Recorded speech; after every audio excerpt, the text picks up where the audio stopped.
Speaking of respect, you heard me say just a few minutes ago that at the Democratic Unity event on Friday, there was a big surprise because the loser, Andy Dillon, decided not to fully endorse Virg Bernero, the Democratic candidate, and Kelly Rossman-McKinney, the founder of the Rossman Group, is on the other end of our line. Good morning to you. Well, good morning, Michael Patrick. How are you? Was that an ill-advised move for Andy Dillon not to come out and throw his support behind the Democrat candidate? I would say it was not the best move, and it certainly was unexpected. I would assume, or they wouldn't call it a unity breakfast. Yeah. Very surprising. Because they did ask Dillon too, is it possible you could support Snyder? And he said, I can't see myself doing that. So if you're eventually going to get on the team, why not just do it right up front and look like a happy, supportive loser, I guess. A good loser is the way to say it.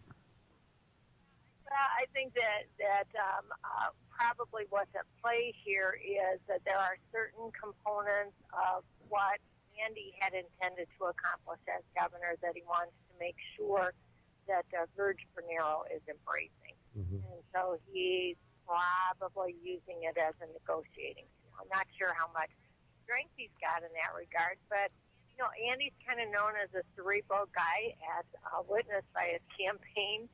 This may be one of the few times he actually goes with his gut, and I think that Bernero's style is something he's always been a little bit uncomfortable with.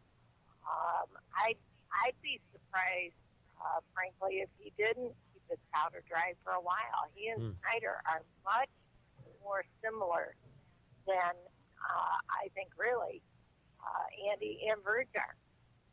We talked a lot about Republican possibilities for running mates, Ken Sikkema, Mike Bishop, Pete Hoekstra. Have you heard any Democrat possibilities? Oh, yeah, I've heard quite a few, including folks like Gretchen Whitmer, which would be great if it were a Southeast Michigan candidate so she could balance the ticket